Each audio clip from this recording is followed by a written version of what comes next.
Brand. Go on, Brandon. Shoot the breeze because it's like the hardest part is I need to like put the thumbnail on and share it to the link and try to make it get it happening.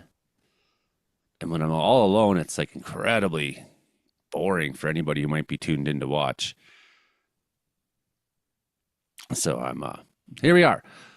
Welcome everybody. Welcome to the stream. We are just getting set up here to go. I am Joey Only, of course, up here in Wells, British Columbia, sitting up high in the mountains at 3,953 feet above sea level with your show about how much the weather sucks in Canada.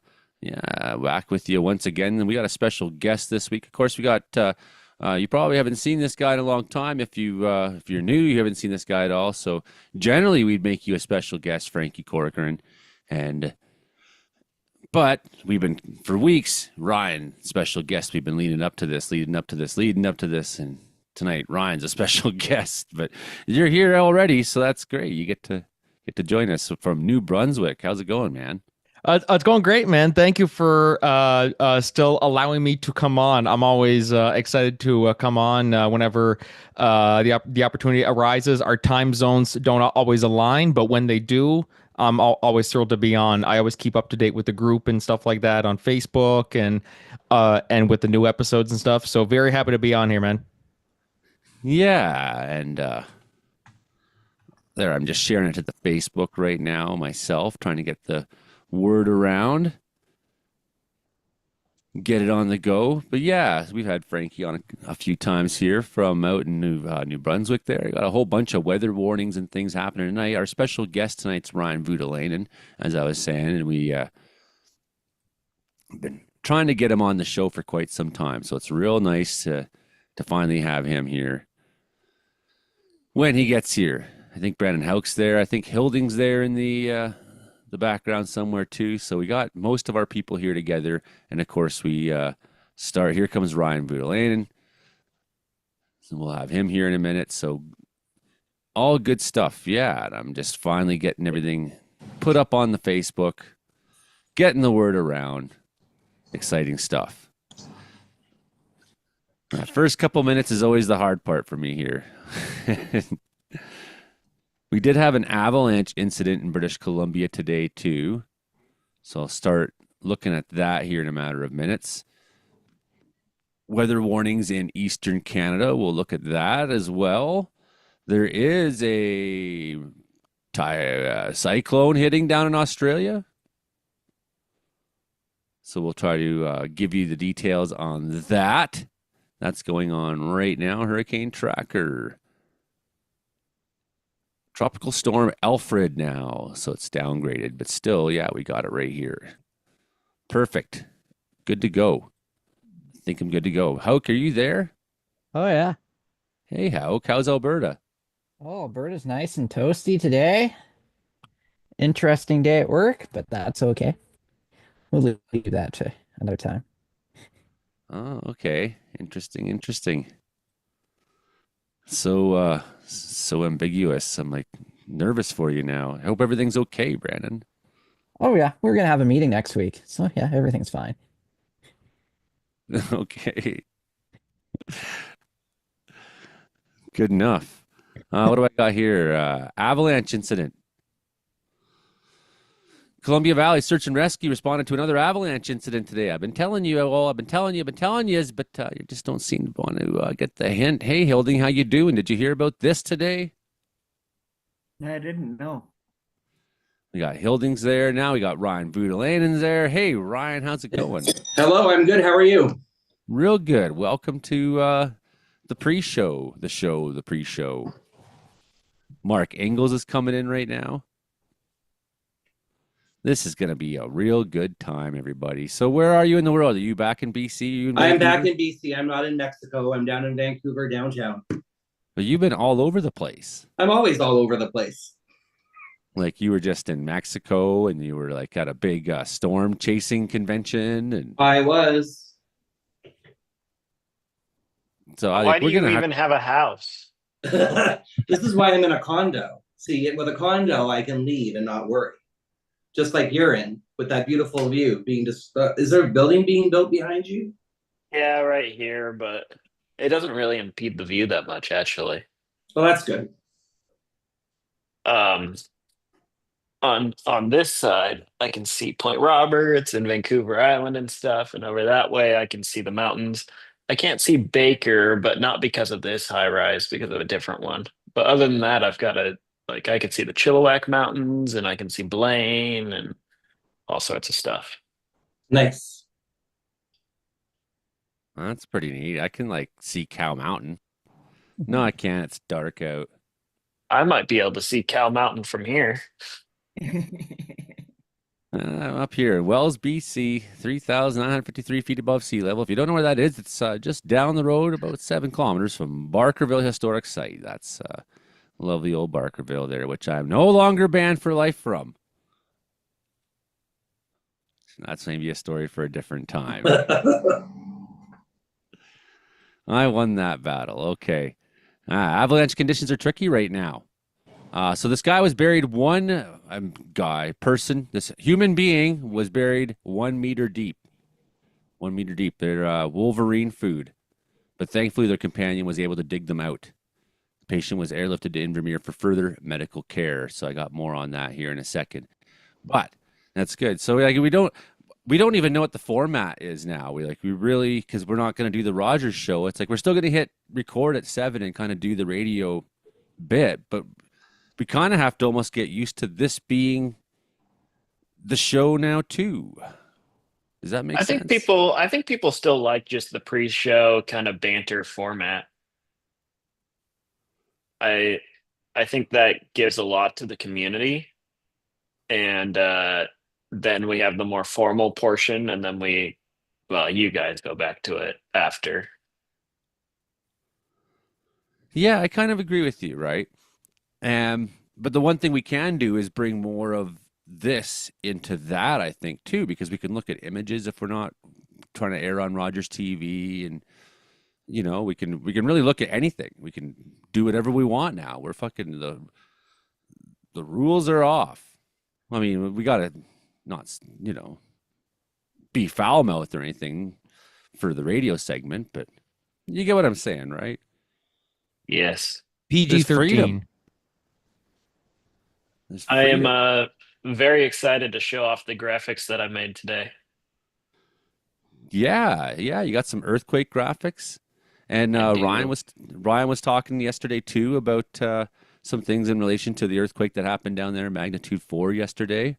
And Yep. we had some banter back and forth about it, and basically I'm like, if there's not like 15 earthquakes a day or something happening there, then I don't think there's a much to worry about right now. But I'm interested in your guys' points of view, and before we get into the recording session, we might as well just get you to give us kind of an overview of your life in weather and being a naturalist. That's what I kind of consider myself as a naturalist, right? So I like geology, I like geography, I like weather, I like space. It's all the same, really. Earth sciences. Tell us, Ryan. Tell us a little bit about your journey. Well, I interestingly enough, so I've always had a passion for earth sciences. It's been something that I've always been into as a kid. I remember windstorms that happened. I have newspaper clippings from the Coquitlam Now from back in 1992. I think I shared it with some of a group of us down here, showing about this front that came through from the north, which is an unusual pattern in the summertime and caused winds over 120 kilometers an hour. So, of course, those trees blew down. So it's been something that I've always been interested in. I did start school for meteorology. Unfortunately, my ability to concentrate and pay attention when it came to calculus was not my strong suit. So I still do some forecasting and that sort of thing, but doing the actual math side of things, unfortunately, just wasn't for me. So at that time I was actually working at the BCSPCA and spent 20 years there doing different things because I do love animals as well. Part of that whole naturalist side of things, I guess, too. And really having a passion for animals and making sure that they're being cared for properly and people understand how they need to be cared for, whether that's a fish in a fish tank whether that's a cat or a dog, or if it's farm animals as well, or even wildlife in captivity, those sorts of things, and how we care for them, etc.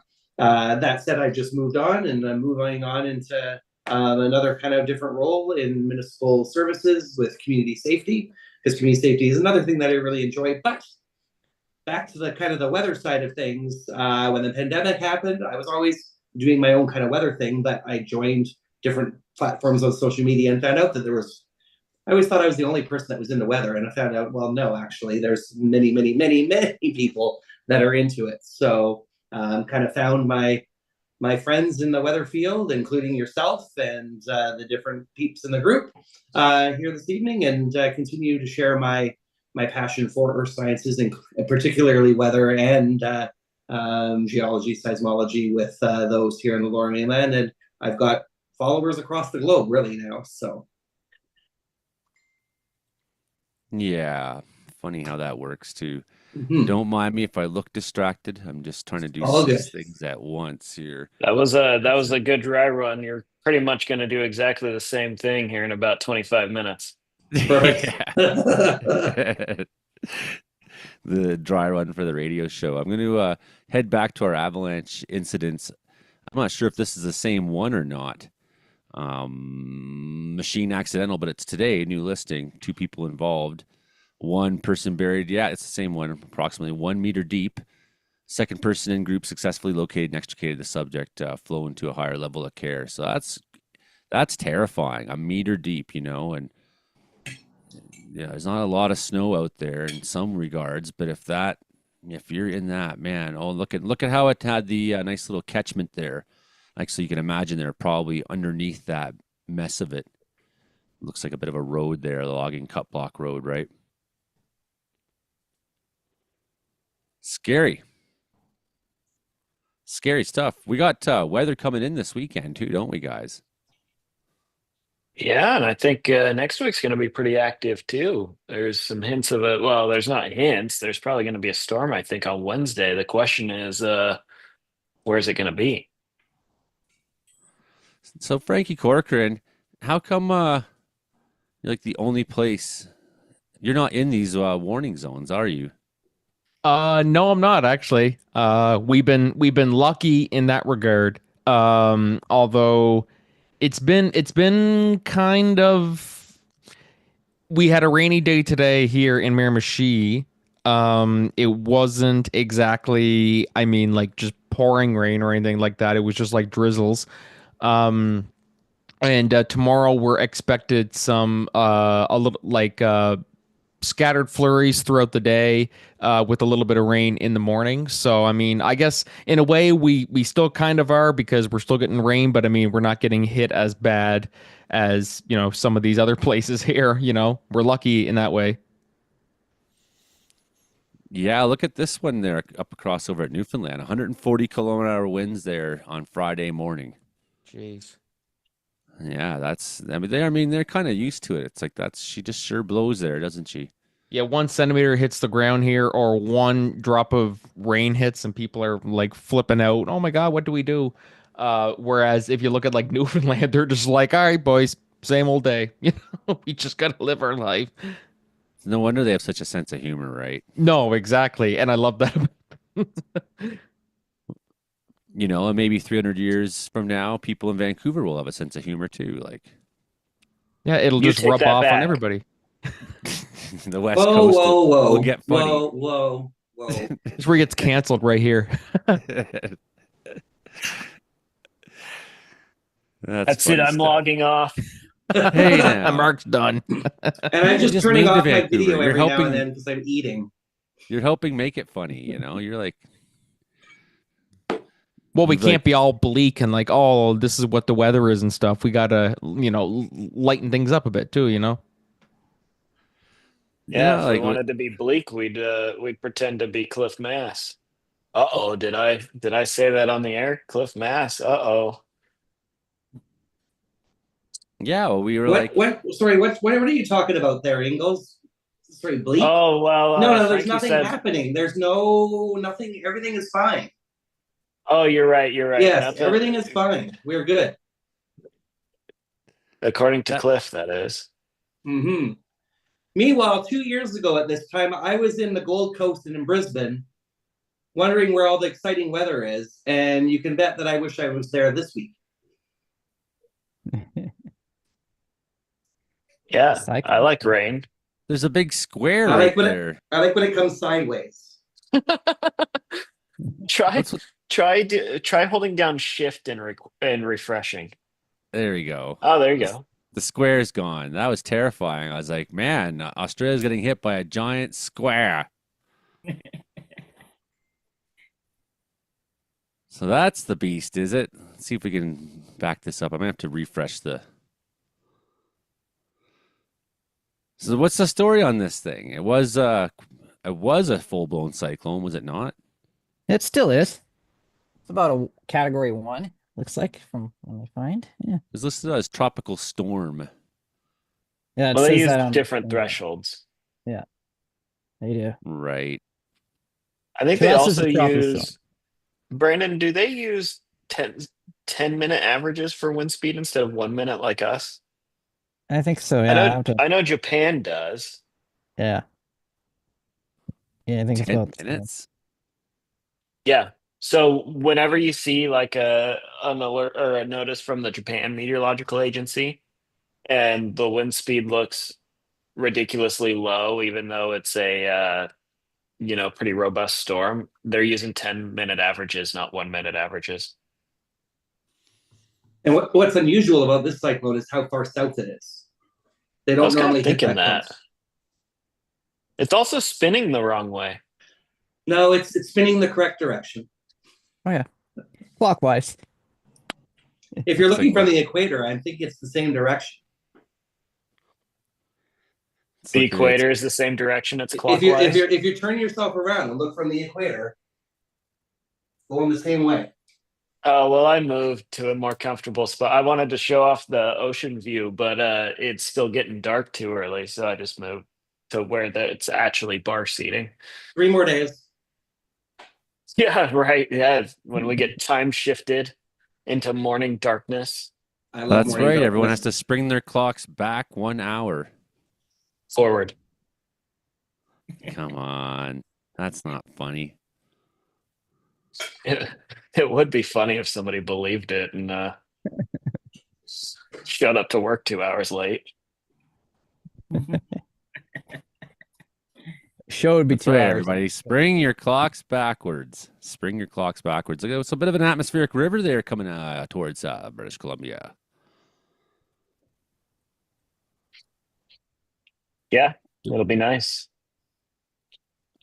I'm interested to see, because we're quite a ways up here in this apartment. I'm interested to see what that storm on Wednesday does. If we get some strong winds out of the south coming up the Puget Sound, it might be ripping here at my apartment because I'm a kilometer from the ocean here, the White Rock Pier, and I think I'm like 500 feet up or something like that. So some breezy boys. It'd be hard to have a smoke outside in that. So here we go. It's going to this tail here, it's going to just sort of slide on down. It's going to hang out around Vancouver Island over the weekend. It's like either way too zoomed or not too zoomed. It's one or the other. Just want like a moderate amount of zoom, not that much. Oh well. 973, fairly established low. Fairly established low. There he goes. Here comes the hose. Hitting terrace. Now it's going to work its way on down.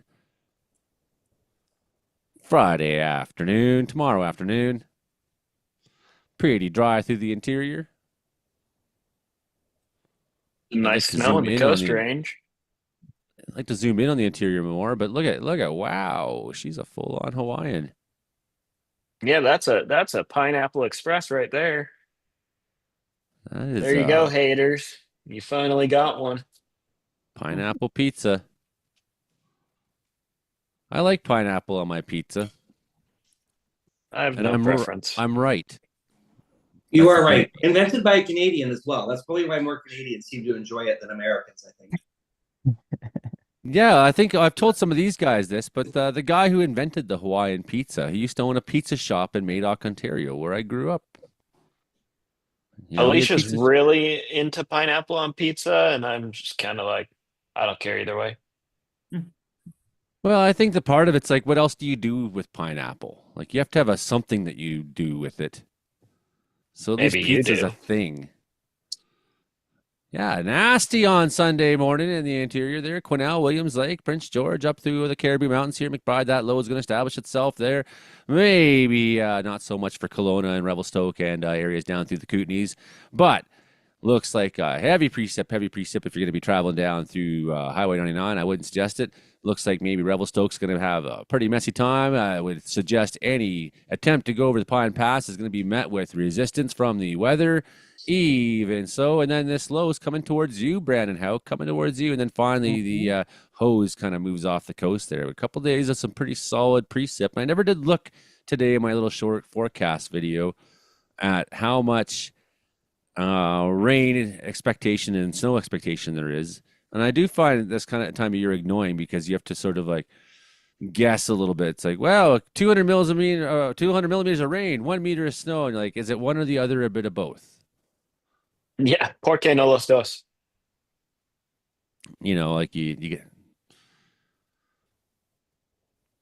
So what happened with that storm this week in the States? It didn't quite deliver like maybe the setup looked like it wanted to. It was pretty spicy though, and Cincinnati was even getting some, or sorry, Cleveland was even getting some good lake effect snow today. I think there were a few tornadoes. There were certainly tornado warnings in my forecast region at work yesterday. Um, these were the ones that I saw yesterday. So there were some pretty as the frontal boundary moved east through the mid-Atlantic, um, it had some embedded tornadoes in those squalls, and they were able to they were they were able to be like they were visible on the correlation coefficient even. So I think some tornadoes did spin up there in Virginia. There was one near Richmond, and then there was one There's one near south Raleigh of as well. yeah, Raleigh. Raleigh's just outside the area that I usually forecast for. But there were two in Virginia that I specifically saw. But north of Richmond, there really wasn't much. We were concerned about, severe winds up to 110 kilometers an hour in Washington, D.C. and Baltimore. And that kind of didn't materialize.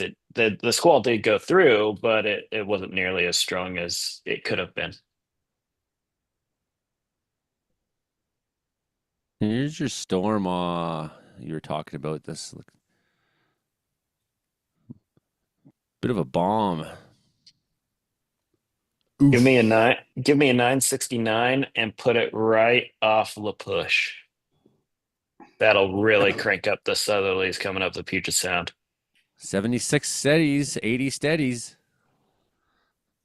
Ryan is going to say 3 magic words that he frequently says, and in this case, it's too far south. No, you. Too far south. Too far Well, south for me. That's kind of how they've been, eh? Too far south for Either me. too far south or up at Haida Gwaii. Mm-hmm. Actually, we've had some pretty good storms here in White Rock this winter. In November we had that power outage for like 6 hours because somebody's crap flew off their balcony, and now I'm gonna be the next guy to have their crap fly off their balcony. When was that So, again? We were that was talking in about it last November. week. That was Right. the bomb cyclone, was it not? It was, yes. Yeah. Yeah. Hank Fleister's coming now. Holy, we got everybody. Storm chaser Hank Fleister from Saskatchewan's just about to check in. I don't know. I think that's some good looking wind. At times, maybe that's gusts. So, yeah. I don't know, Mark. Close. Definitely gonna be gross though. Next I'm week. 19 stories up, man. It's gonna be windy. 19. Yeah. Wow. There- Long ways there are for a so- chair to go. There are so many buttons in the elevator here. That's Almost wild. That's a going up the Calgary Tower, almost as high as that. Well, and uh, I was saying earlier, I'm a kilometer from the pier, but the base of this tower is like already 300 feet above sea level. So I'm pretty high up here. I am higher above the ocean than the Seattle Space Needle observation deck is. I'm still higher than all yous. Yeah, but that's kind of like a Rocky Mountain high. Yeah, and California sober. Those are some Yeah, good some precept values. pretty good precip values over the weekend for you on the coast. So like, how much is snow and how much is precip, Like I don't know. This time of year it's like what's it going to be? Is it going to be 153 mils or is it going to be 150 centimeters? Well, with the low to our south, that's helpful. That's for sure. Or just like a bunch of rain, then a bunch of snow, and then a bunch of rain on top of the snow, which melts the snow. What am I looking at here? All right, let's close that. Yeah, we're gonna ask you questions, Ryan, like your favorite storms and all this like totally cheesy shit that makes good radio. Good makes Yeah. 20 centimeters. What about for you, Hilding? Nah, bugger all. What's Yeah, the temperature going to be there too? Because that might just be a cold rain detector. Well, Cold. I think every day we're above zero for the most part into the lower elevations, like the Fraser River Basin and whatnot. In the sunlight, it's probably going to be, much warmer than it seems. Maybe some chilly nights, I think, next week, I've but been nothing crazy. I've been I mean, look watching at these every poor time the fucks. snow shows up on your charts there, Joey. There's always a little circle right where I'm sitting where there isn't any snow. Yeah, it just seems the rain shadow effect really favors you there, doesn't it? Look Yeah. at these poor bastards. Wow. Minus 21 next week. Well, Imagine that. What about you, Hauk? Oh, hey, Hank, we haven't seen you in so long. How's it going, buddy? Have you met Ryan before? He has. I know Ryan through, he's internet famous. But I've also met Hank at the I don't even, what are they calling them now? They keep changing the names. So Yeah, right. At that we had the slideshow running and everything. yes, the Storm Chaser conference in Olds. The olds. Yeah. Everybody knows each other except me. It's like you all met each other, and I'm on the outside. I haven't met Mark Ingalls yet. No, even though I invited you to come visit me in Calgary, I think I'll be there again sometime in the next couple of months. Oh, hopefully in the summertime when it isn't hockey season. Maybe I'll drag him out that way. This is what I think needs to happen. And Oh, needs yeah? to spend a week on the prairies. Because I'm probably currently with the current situation politically going on, I prefer to just keep my money on the prairies and support you guys out there with my gas money. So we'll see what happens. Also, chasing the prairies, okay. I hate chasing the Southern Plains because there's way too many people. Like the Dakotas would be fine, or Eastern Montana would be fine, but like Alberta to Manitoba, that's where it is. Oh, Nobody's yeah. there. Chasing in Alberta and Saskatchewan and Manitoba sucks. Nobody should do it. It's horrible. Go to Thank you. Oklahoma. Yes. Alberta is getting a lot worse than it used to be for being crowded pull-offs and stuff like that. That's But- more so Kiwi too. Not at my place though. It's still no Oklahoma. Isn't Alberta like the most America-like province? So I just skip over to Alberta and go straight to Saskatchewan there. And It's like give it's them like your the money. Texas of Canada. Funny stuff. McDonald's is going to be here in 2 minutes. You guys ready for Uh-huh. Yeah, Frankie McDonald time. It's going to be good. What a good crowd we got. So just for everyone's reminder, we got Hank Fleister just showed up. We got Frankie Corcoran. So we got East Coast. Frankie, we got two Frankies from the East Coast tonight. We got Ryan down in Vancouver. We got Mark, Surrey. We got Brandon Hauk. I'm not in Surrey. Oh, that's right. Because you're moved now. Yeah, I'm in White Rock. He's actually in White Rock. It's like me in Cole Harbor. And we got Hildy, who's in Grassy Plains. Sounds fancy. Yeah, people in Grassy Plains are like. This is the time of year when Saskatchewan might have similar weather to some places in BC. It's been pretty nice here today. Oh yeah. Been nice here today too, by our standards. Here comes McDonald. I'm totally not ready for all the things I need to do to get the show ready. Oh, I'm terrible at it. I'm going to hit record, though, right away so that I don't forget to do that. Because I forget to do that sometimes. Smart. Remember how bad that was? I've heard you say that halfway through the show or worse 2 or 3 times now. Yeah, and I had to like go back and record the whole thing, so that it took me an extra hour and plus minutes. Frankie McDonald, are you there? Down here. Hey, buddy. He's still eating supper. It's just a cookie days off. Okay. Well, whether it's hot, whether it's cold, whether it's hot, Frankie's got the weather we've got. Wait a minute. Well, whether it's cold, whether it's hot, Frankie's got the weather or not.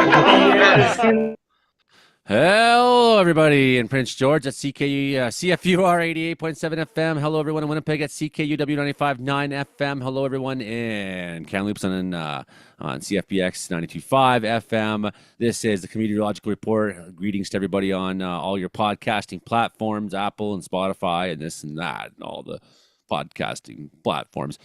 I am your host, Joey Only, the Caribou Outlaw up here in Wells, British Columbia, 3,953 feet above sea level. Highest guy on the show right now. That's me here with your show about how much the weather sucks in Canada. Comedeorology, comedy, meteorology, comedeorology. It's weather is funny business, and we like to have a good, hard laugh at the misery that we must endure here in the Great White North. That's right. We have two Frankies from the East Coast tonight. We got Frankie Corcoran's back with us, but of course we got the hero of the show, Frankie McDonald, the world's greatest weather forecaster, weatherman, and savant, basically savant, meteorological savant. Our friend Hank Fleister's out there in Wilkie, Saskatchewan. We got Mark Ingalls in White Rock. We have Brandon Hauk in Brooks, Alberta, Hilding Donaldson in Grassy Plains. But we also have our special guest tonight, Ryan Voutilainen, down in Vancouver. Ryan, welcome to the show. Welcome to the show, everybody. Welcome to the show. Ryan. Thank you so much for having me. I'm so excited that I'm finally here and could finally make it happen. Yeah, we finally convinced you. I was like, now that it just took enough money, and then he finally signed the contract, and he's here. So we're gonna get Ryan to talk all about, well, where have you been recently? We'll eventually we'll get to like your life story and whatnot, but just give us your last like couple months of rundown of what you've been doing in the weather wide world. No, nobody wants to hear about my last weather wide experience when I went to Mexico, so we're gonna quickly gloss over that because I just got back from there. That was great, but no, this winter has been spent dealing with some fun windstorms here on the state side, on the Washington and Oregon coast. I was joking earlier with some of our friends here that I use this term too far south, and it seemed to be most of this winter, most of the storms for me have been too far south, and I've had to go on the American side of the border and do some chasing down there, including during the bomb cyclone that happened in November. But got some cool video of some trees falling on power lines, nice close up, and almost got whacked in the face by power lines swinging around. Those things mean business when they're coming down, I'll tell you that. I got some of that on ABC News.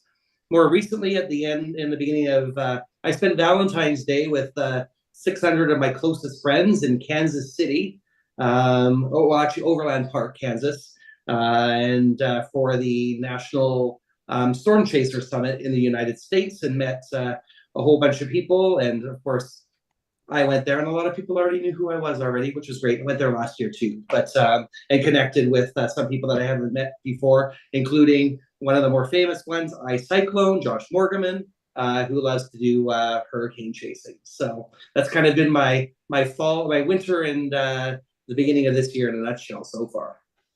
Yeah, we're going to have lots from Ryan tonight in the show, and I'll probably hand the interviewing section over, be like, Mark Ingalls, take it away, I'll say at that time, and we'll let Mark and Ryan chat it out. But until then, we got to get to the main focus of this show every week, the main reason this show first started and existed. You know who he is. He's the man himself, Frankie McDonald. Here he is, buddy. Frankie!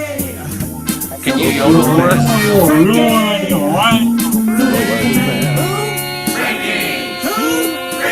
Who has the worst weather in the world? Ladies and gentlemen, Frankie McDonald. How you doing so far, buddy? I'm doing great so far. Weather all across Ontario. There's lots of lake effect snow in Ontario right now. Then it get really windy where Base Guy lives in Montreal. It's really windy in Halifax and Sydney right now. In Boston, New York City, Washington, D.C. It's really windy there right now. All across the eastern United States, you got showers in California right now. In Oregon and Washington. Then it got really cold weather in Vancouver, British Columbia, Canada right now. Then it got some really windy conditions where Dino lives, as of right now, where Dino, one of the guys from the Gary and Dino shows, getting high winds, so is New Mexico. They're bringing really windy conditions where Dino is at right now. They're going to bring really, in California, it's got showers in the forecast, even Los Angeles, San Francisco, and all those places, in San Diego, where Mark Grant lives. And it got really windy conditions in New Brunswick. It got lots of snow in New Brunswick right now, too. Then sometime next Saturday, there's a big storm ahead for Manitoba, possible. Like in western Manitoba, it's going to bring blizzard conditions in western North Dakota, western South Dakota, western Nebraska, and all those places. All the way down to Kansas, Oklahoma. Then it's going to bring really cold temperatures in Colorado, Wyoming, Montana, and all those places. And New Mexico as well. Even northern Mexico. Really cold temperatures in the Great Lakes region right now. Then they got some warm temperatures in Utah right in this weekend coming, like Utah, Nevada, California, Arizona, and New Mexico, and Idaho. They got big storm heading for Oregon on Wednesday coming up in Washington State. Even Los Angeles is getting heavy rain too. And it's going to bring some more heavy rain and snow where Dino lives, and the Gary and Dino lives in Arizona, Phoenix, Arizona. They're getting a storm mid next week, and where Dino lives as well. And the weather all across Mexico, it gets really hot there right now. Like Cancun, Mexico, Mexico City, and all those places right now. Weather all across Mexico.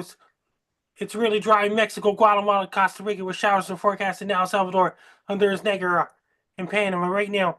And down South America right now is lots of rain and thunderstorms in Colombia, parts of Ecuador, parts of Bolivia, parts of Peru, and Amazon rainforest in Brazil and Venezuela right now. Then it got a lot of thunderstorms and rain north of Chile right now. In northern Chile, it's really dry right now. Then it got some rain in the coast areas of southern Chile.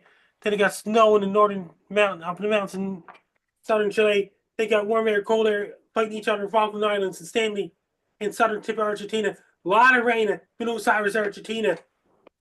This weekend coming up, it's going to bring a lot of rain in northern Argentina. sends a cold front to come from Antarctica. Because their fall starts on March 20th. This weekend, daylight saving time begins on March 8th and 9th in North America. Daylight savings times in Europe starts on March 29th and 30th. Daylight savings time comes to an end in Australia, New Zealand, and Chile. First weekend in April.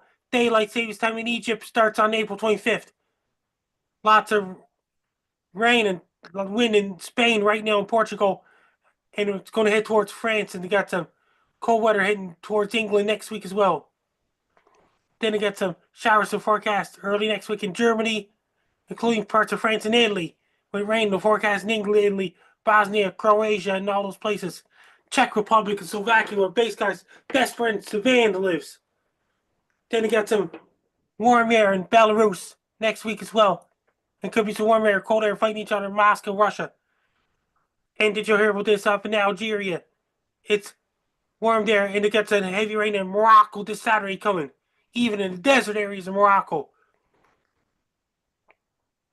Lots of rain in the forecast up in coast areas of Norway. You got snow in the forecast in Norway, Finland, Sweden, and then you got some, and it could be some rain and snow in Denmark, Netherlands, and all those places.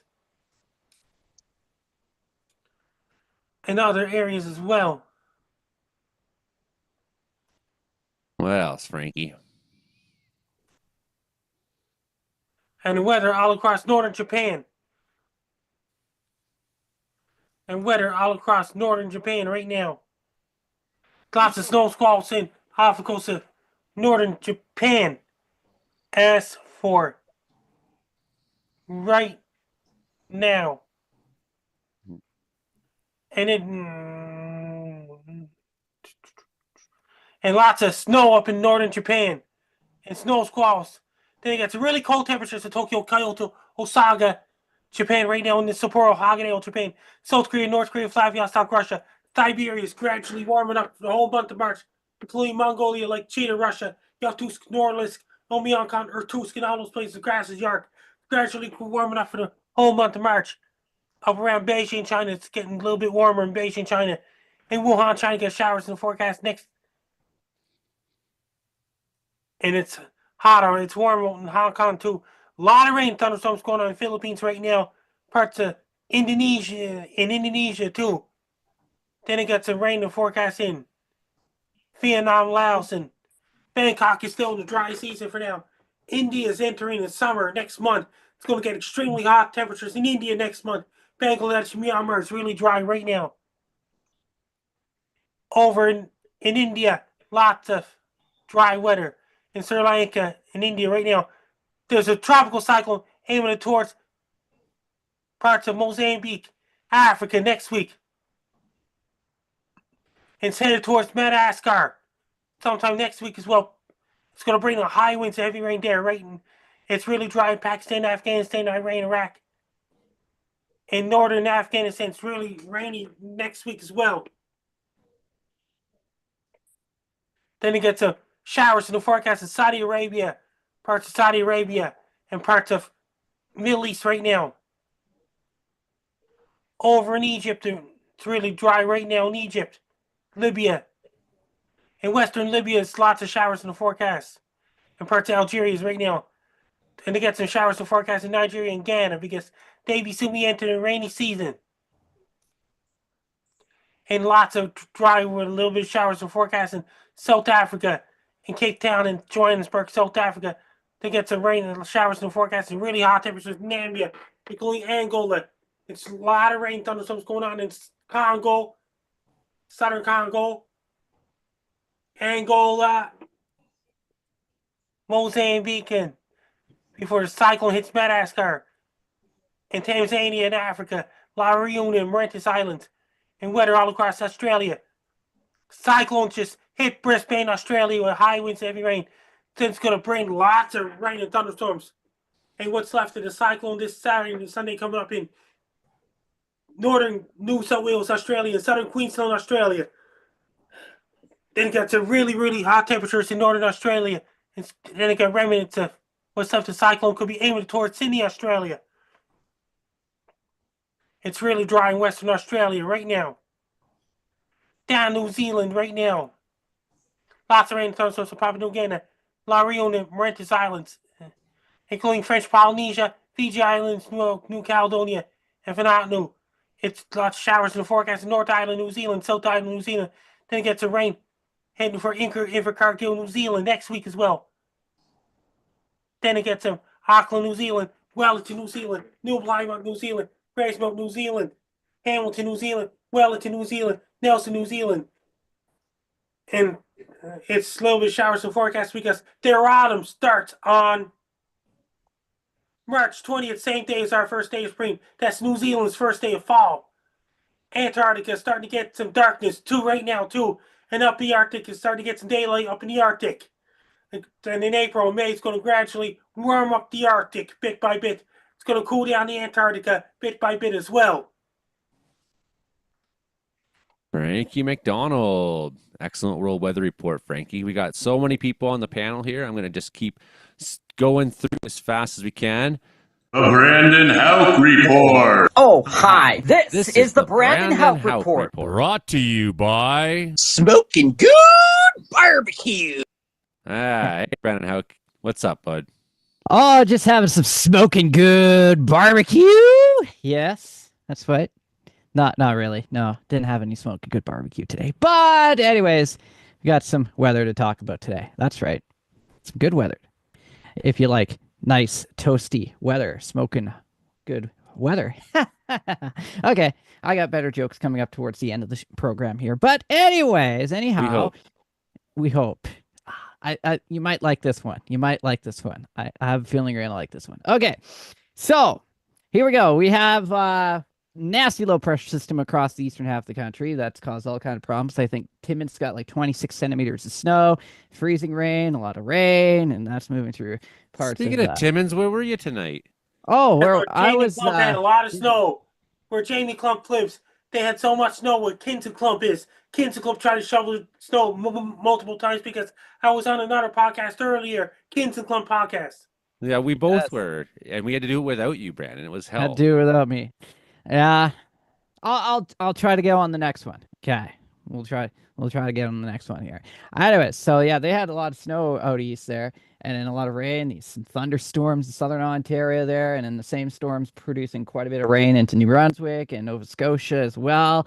And for us here in the west, it's been quite quiet the last couple of days. We had a little burst of wet snow earlier this week that moved across southern Alberta, and yeah, that was on Monday there, and now we're seeing our temperatures rebound after seeing, well, pretty much record daily highs last week of 16, 17 degrees here in southern Alberta. So pretty much all of our snowpack is gone now after all that nice warm air, and we're in for some more warm temperatures. Had some fog this morning, and by the weekend we're going to see our temperatures get back to the low to even mid-teens across southern portions of the province. So it's going to be absolutely gorgeous, but it's going to get quite windy with the low pressure system that's moving in out of British Columbia into the province, and that's going to produce those very strong Chinook winds gusting 100, maybe 110 kilometers an hour in the southwest. And then we're going to see likely some, well, as I say, double digits here in the south, but snow developing across central northern regions Sunday into Monday, and could be some significant snow in northwestern Alberta on Monday of next week there. So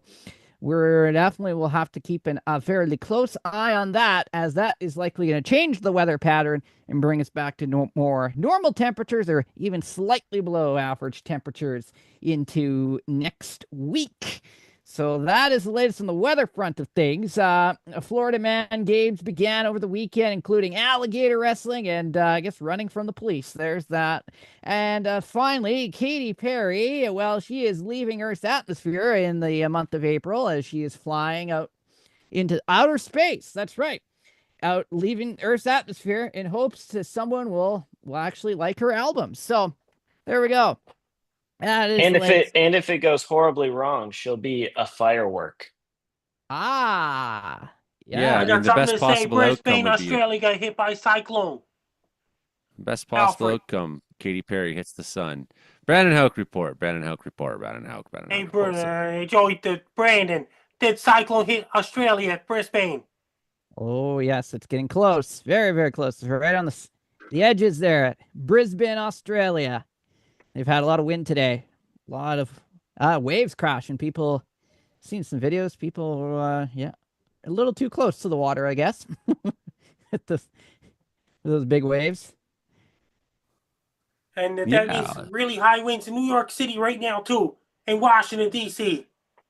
Oh, yes. We'll pull up Really some high winds in New York City, Manhattan, New York, Queens, New York, Staten Island, New York. And in Newark, New Jersey, Atlantic City, New Jersey, Bronx, New York, and Long Island is a big waves crash on beaches shores at Long Island, New York. We'll look at some of those maps there of the cyclone in Australia in a little bit here. We're going to turn it over and to if Mark you're here Engels. about this, Chile had a 4-point-something magnitude earthquake. No, I didn't hear that, but Vancouver had 6.1 magnitude earthquake just struck somewhere in central Chile. Vancouver felt another earthquake yesterday, Frankie. People in Vancouver can't escape major earthquakes forever. And now, this is like, now there's been like 4 in a matter of like, I don't know, a month or something like that. So this is absolutely proof that the next one's coming any minute. It's pure terror on the coast. Hey, Imogen, snuck in. Forgot to say see you there. Imogen Cookie Bailey here.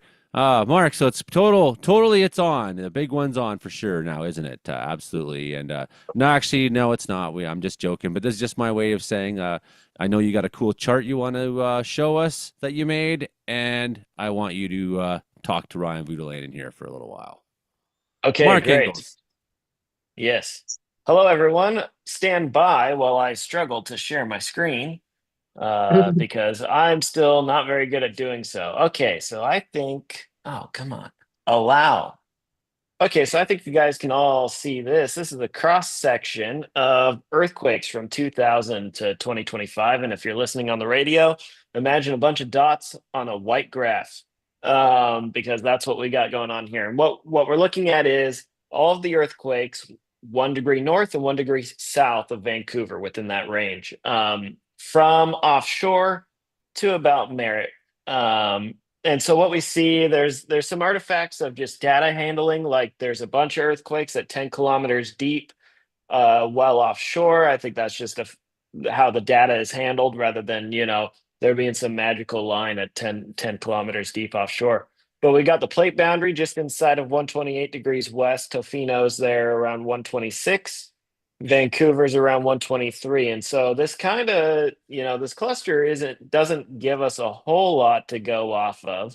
And so what I've done here, if I can figure out how to, is I annotated it and I added a line where we can estimate the boundary between the Juan de Fuca and the North American plate is. So as the Juan de Fuca plate dives under North America, it's not like it just disappears, right? We've got a slab of the Juan de Fuca plate, which is the offshore plate, that is progressively deeper under the North American plate. And we can infer how deep that plate is underground based on the earthquakes that we observe. So, of course, offshore at the plate boundary, the Juan de Fuca plate's at the surface. At Tofino, it looks like, this is a quick and dirty calculation, but it looks like it's about 8 kilometers deep. Whereas under Vancouver, it's more like 42 kilometers deep. And so we talk about this in the context of the earthquakes that have happened in the last couple of weeks. We had the one up on the Sunshine Coast. This is plotted west of Victoria. West is left on this graph, as it should be. West of Victoria, 4.8, and that one we could see is quite shallow, and it's in a cluster of other earthquakes. We also have the 4.5 down in the San Juan Islands, so that's the one plotted east of Vancouver. It was a little bit deeper than the one on the Sunshine Coast, but still in a region where we can see there are plenty of earthquakes that happen. Both of those were in the North American plate, whereas the 3.9 that happened yesterday, we're recording this Thursday, March 6th. It's my half birthday. 3.9 out of the Olympic Mountains, that was very deep, deeper than 40 kilometers. I think it was about 42 or so kilometers deep. And that we can identify it as being on the Juan de Fuca plate. And then another interesting thing that we can see here is there's large blank areas. Like there's a large area without earthquakes between 40 kilometers deep and about 30 kilometers deep under Vancouver. These blank areas are the mantle. So we can not only see where the two different plates lie, with the North American plate on top of the Juan de Fuca plate, but we can also see where the mantle is, and in the mantle, the rocks are hot enough that they're kind of more like Play-Doh, where they, I don't know, squeeze past each other or whatever. They're not cold enough to be brittle. The other More thing that I'll malleable. show you. Yes, malleable. Thank you, Imogen. Yeah. Thank you. Well, we're in the Cascadia subduction zone, and so if you go a little bit farther west, the Juan de Fuca plate is fairly narrow. If you go a little bit farther west, you've got the Pacific plate, and we're kind of rumbling into that one. So as the JDF plate goes underneath, slides a little around underneath the edge of the North American plate, it creates a little bit of a ripple effect where it kind of vibrates into the Pacific plate. So what could be if it was a wider plate, we'd feel more of the rumbling through the one that's right below us, but it kind of passes the shock onto the Pacific plate a little bit. So if it wasn't for the Pacific plate, we'd be feeling this a lot more. You'd have a lot more people freaking out and a lot more cats kicking things over.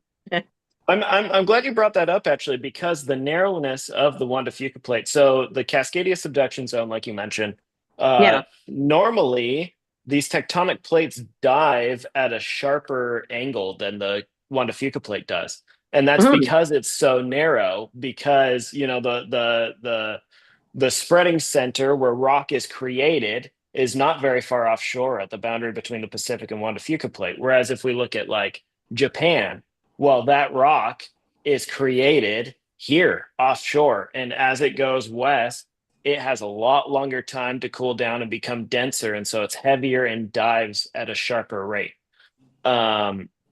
And then about the earthquake transfer, like all of this is all related and it's all connected. I wanted to show Seattle. It's the same chart, just plotted based on Seattle instead of Vancouver, because we can kind of see the Juan de Fuca plate a bit clearer.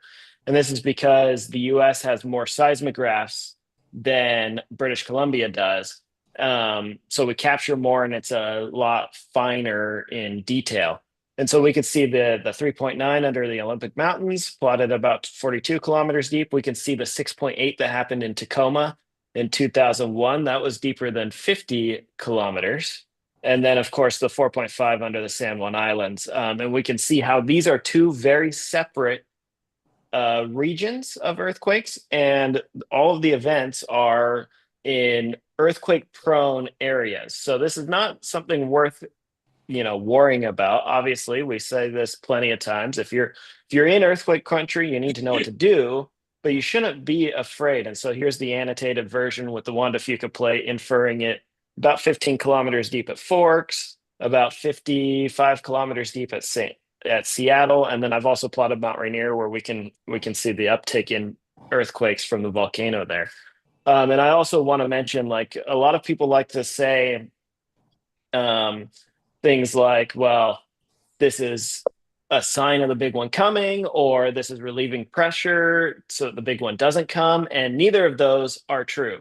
So the magnitudes that we're talking about, the magnitude scale that we use for earthquakes is logarithmic. That means that it's not, a 6 is double as strong as a 3. To give you an idea, the 3.9 that happened under the Olympic Mountains, that releases the equivalent of 10.6 tons of TNT, whereas the 4.8 that happened under the Sunshine Coast a couple of weeks ago, that releases 240 tons of TNT.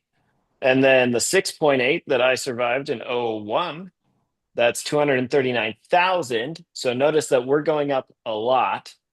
And the 9.0 that happened in 1700, that produces 477 million tons of TNT of energy. So when we're talking about these little earthquakes that are all under 1,000 tons of TNT worth of energy, this is not impacting the sort of thing that creates 477 million tons of TNT worth of energy. These are just vastly different. The earthquakes that happen over the last couple of weeks are very weak compared to this big one. Like, we felt it here, and many other people have felt it around Seattle and Vancouver and whatever. But the big one is a lot bigger. This does not increase the risk. It does not decrease the risk. It's just the ground moving. So that's what I have. Nothing to do with the risk whatsoever. It's Technically it does, but like it's so small that functionally, not really. It doesn't really make a difference functionally. So we'll get you to talk to Ryan here, and then once you're sufficiently into it, we'll kind of open to the panel to ask questions and get involved in the chat. But I'll let you take off here for a bit. Okay, Ryan, our esteemed guest from Vancouver. First, I want to let you brag to everybody about your trip to Mexico. How was that? Mexico was amazing. It was nice to have a break in the sunshine, not worry about what's going on for the weather, because it was a typical 28 degrees is a high, or 82 Fahrenheit if you rather, and lows of around 18, which was perfect. It was great to be out until 4, maybe 5 or 6 a.m. and miss half the morning. You're it's a busy travel time this week because of March break. Yes, I don't go during March break. Yes, me neither, really. So you talked about doing some storm chasing on the Washington and Oregon coast over the fall. Can you, or in the winter? What imagery do you think you're most proud of from those chases? Well, I'm proud of a few. It depends on what you're looking for. And the one I'm most proud of is the one that made it on ABC News and was broadcast across the United States. Was on the night of what they're affectionately calling the Cascadia bomb, which is interesting, kind of a good transition from an earthquake to our weather. And that was in November, where they were seeing cross cascade winds over 70, 90 miles an hour. And it was blowing down trees everywhere in the eastern portions of the Puget Sound along the foothills. And we were in Enumclaw on a side road, and one of the trees came down, and it was literally about 50 feet in front of us, dangling and hanging on the wires while we were recording. And we made sure that the windows were closed on the one side, knowing that there may be a risk. And the tree eventually snapped the lines, and lines went flying everywhere, sparks all over the place, and a bit of fun. A moment of terror ensued for about 2 seconds, and then we kind of got out of there. So that was kind of the most memorable for me. That said, we did have a couple of other fun days where we were out in La Push. Ended up having a couple of others that already made it onto the coast. We had to, myself and gentleman, Jonathan Pulley from Whidbey Island, we had to actually do a whole detour because a tree had fallen down on the highway, and we were the first persons to come across. But when we got down to the beach, the sea foam was being blown so much it made it look like we were in a blizzard. People were like, "Is that snow?" And we're like, "No, it's sea foam that's just blowing so fast in the 70-mile-an-hour winds." That was pretty exciting. Last but not least, and this is the one that burns. You haven't asked me this, but the one that burned was the day that I went down onto the Washington coast, down to Cape Disappointment. You've never been? I recommend it. The scenery is amazing. Got incredible wave photos. But while we were there, we were looking at radar, and we were looking at this couplet with this cell over the water, and we're like, "Oh, that looks like it might have some rotation." Nah, it doesn't look that great. We were convinced otherwise, only to find out that, and we were looking at the cloud, we could see it. And we're like, "Oh, well, maybe it is. Maybe you should go chase this." No. We kind of convinced ourselves that it wasn't going to. And then as we're driving home, we see video of this water spout that was off the coast. And then one of a rare tornado warning was issued near Aberdeen, Washington, just before we had got there. We tried to catch up, but we missed it. Yeah, that sucks. So you've been out to La Push and whatever. So does this make you a Twilight fan? No, I've never watched Twilight. My cousin grew up in Port Angeles, where Twilight is set, and they all hate it out there because of all the tourism that came from it. I live in Vancouver. It's Hollywood North. There's filming going on everywhere. So yeah, that's true. Okay, so you convince me to go storm chasing with you on the prairies this summer? Convinced you. I don't think I need to. Yeah. There's no Well, number what one. makes it so great What that makes it's it so worth great going all the way out there? Is well, first off, the road network is amazing, except for I might touch on my fact that I got stuck. Well, in on the South Saskatchewan River trying to cross over. But the road network in Alberta and Saskatchewan is pretty great when it comes to chasing these storms. You've got some really great options, great for safety, north, south, east.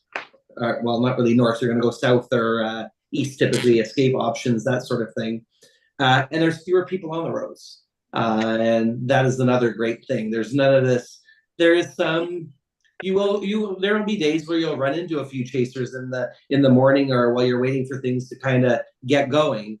But then after that, you'll start, if you're going chase, if you want to chase solo, you can head out and you might not see anybody until you decide that, hey, I'm done for the day. Let's meet up and figure out where everybody is. Otherwise, you may not see anybody. So it's a great opportunity to be out there. And if you like to get away and not be around people, it's that kind of fun chasing opportunity. The other beautiful thing is that many of the storms on the prairies, except maybe around Hale Alley and between Calgary and Edmonton, or Red Deer rather, the thunderstorms tend to be fairly low precipitation as well. So you get some fun sculpted clouds, and if you were lucky to see a tornado drop, you're not dealing with a whole bunch of rain-wrapped garbage. Generally, it does sometimes happen, but you're able to see these more photogenic type storms on the Canadian prairies than you might see farther south in places like Oklahoma or Texas, where they're dealing with that Gulf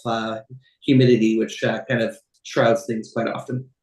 Well, not only that, you can like park in somewhere like Nanton or go park up in the Porcupine Hills, and with line of sight, look up this long line up the Rockies and pick which cell is it going to actually be that does something interesting. Mm-hmm. And then go and get there in time and be there. And I just found that like really easy chasing. Well, I was joking with some other storm chasers earlier this week, talking about what's going on with cuts to NOAA and the National Weather Service. And we were talking about, well, in Alberta, it's easy. You just need to park yourself in Sundre or in Rocky Mountain House and then just wait. And then you head east and everything goes in that direction. So you're pretty good setup that way too when it comes to storms, because they all kind of form with that little lilo that forms in the lee of the Rockies, and then you can follow them all the way out past Brandon, past Hank, and make it all the way to Manitoba if you want the following day. All right. Well, thank you for that. You almost have me convinced. And last but not least, you get to go with me. Oh, well, there you go. That's it. Right there. So people obviously don't know that Ryan and I were hanging out the other day. Of course, he's up in Vancouver and I'm in White Rock, so we're not too far away. And we were walking. What street was that? That's all the fancy shops near your place. Oh, on Alberni Street.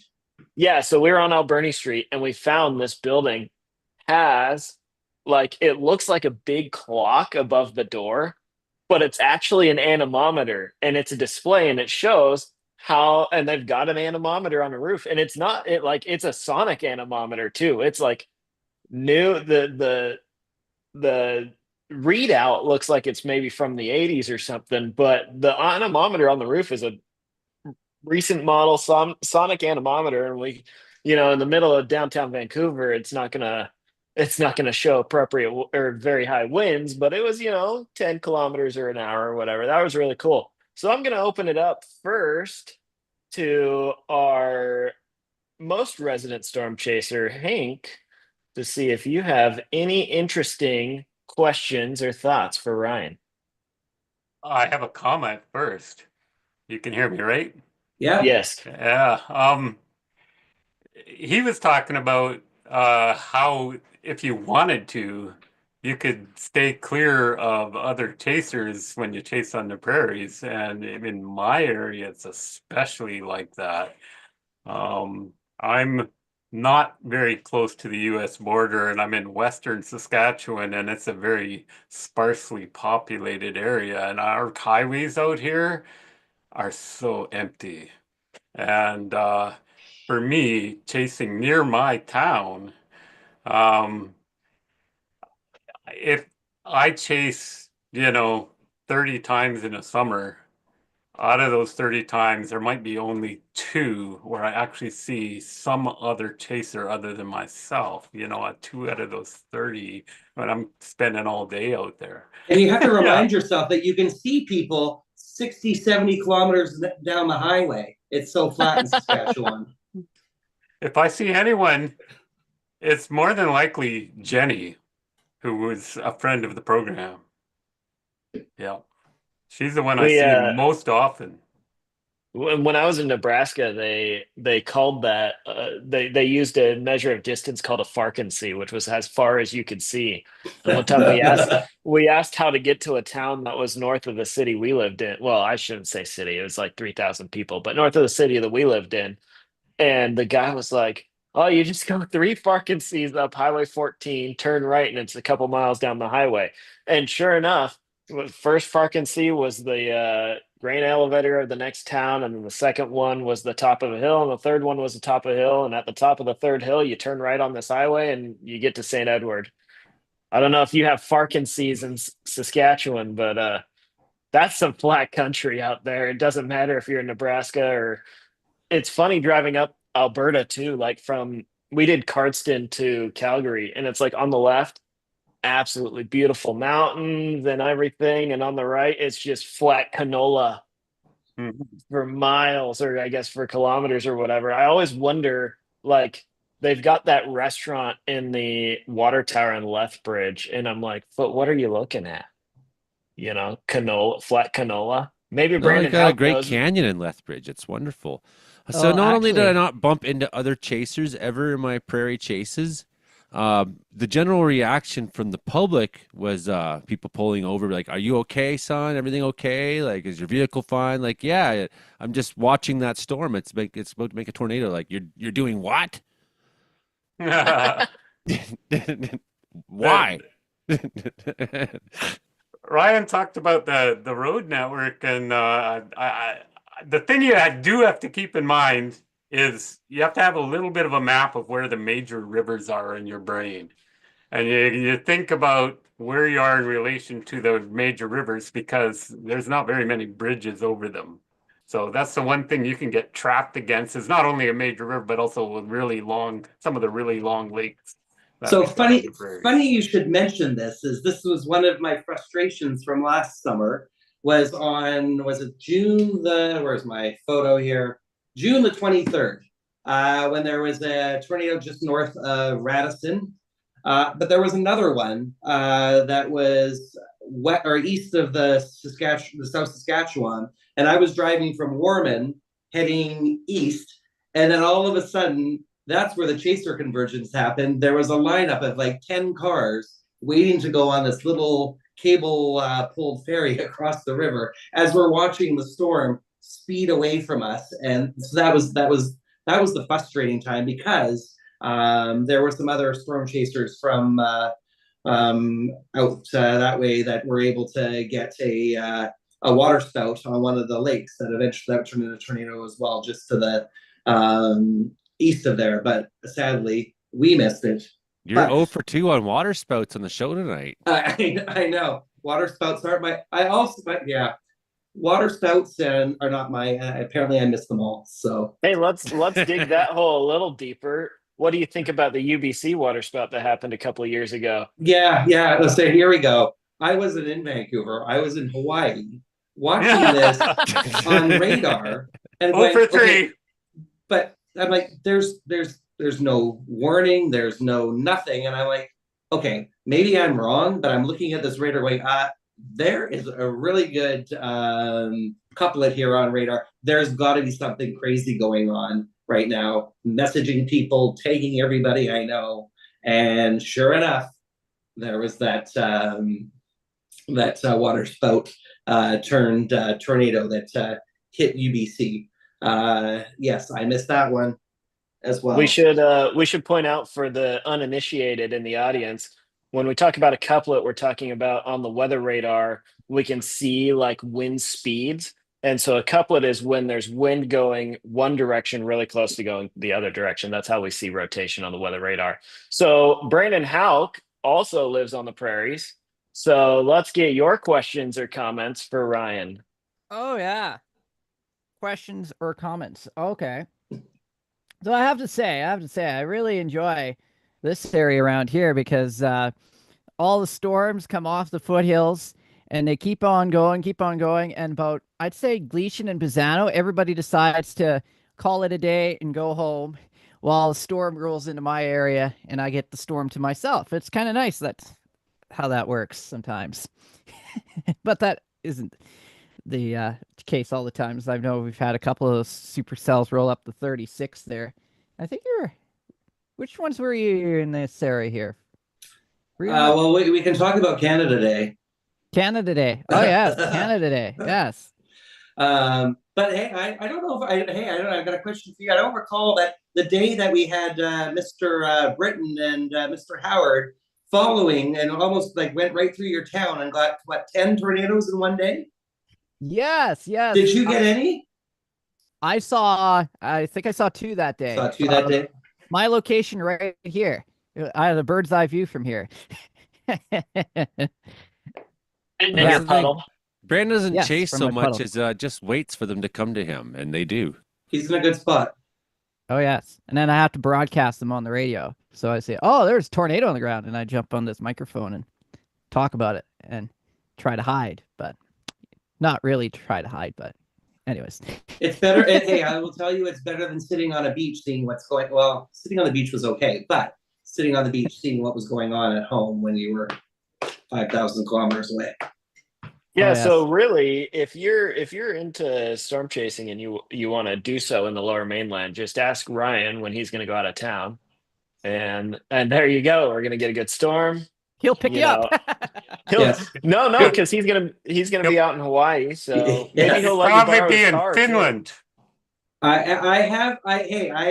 it last year? It was last year. Was I in Finland last year? Yes, I was. I chased last year in Finland, much to my partner's chagrin, because as we're landing, there are storms building up because we arrived because you do the nocturnal flight, the night flight from Vancouver we flew to Frankfurt and then flew into Helsinki from there. And so it was like perfect prime daytime heating day at 2:00 in the afternoon. And we got the rental car and I'm like, we're going storm chasing. He says, what? I want to go to bed. No, we went storm chasing, and I've done storm chasing in Finland as well. Done it in Australia, and of course on the prairies and plains. And anywhere I go, I'll do something. It can be a sunset, so it doesn't always have to be about storms for me. That was my first story about storm chasing in Finland I've ever heard. There you go. No tornadoes that day. They do get water spouts are more their thing, and you know what my luck is with those. So, what about the Frankie videos? I got some Frankie videos lined up, Frankie. I want to give the other Frankie a chance to chime in here real quick if you have thoughts. I don't think I've met you before. Yeah, I don't normally pop on just because time zones and stuff like that. It always kind of affects the schedule of when you guys record the show. But I'm always happy to come on because I first met you guys through I had Frankie and Joey on my podcast, the Corcoran Entertainment Show. And it all kind of just went from here, and I would pop on every now and then whenever I had time. And it's always a blast just being able to come on, and even when I'm not in the show and I'm just on the group and just reading all the messages and stuff like that, it's nice to still be involved and all that stuff. And so I don't really have any thoughts per se, really. Here in New Brunswick, it's been kind of meh in terms of weather. I mean, it was raining all day today. We're getting scattered flurries tomorrow with some rain in the morning. But I think we're seeing a light at the end of the tunnel, thankfully. for winter. But I mean, like, how do you kind of see this year's winter? Because I actually never kept up with the Groundhog Day. What's the deal with that? The groundhog, if he sees his shadow, what's the deal with that one? If he sees it, winter's 6 weeks. What they've discovered is that it's totally not true. Groundhogs have no clue about meteorology. They're terrible predictors. Don't trust a groundhog. Anything a groundhog says. Yeah, because I actually never kept up to date with that. I was just like, I'll just believe it when I see it. That's what I'm always like. So, so I still can't tell you what it is. Like, if it know. sees its shadow, I don't know what that means still. Like, because I know it means nothing. So, like, somehow it just doesn't qualify as information in my brain. I just don't seem to retain it.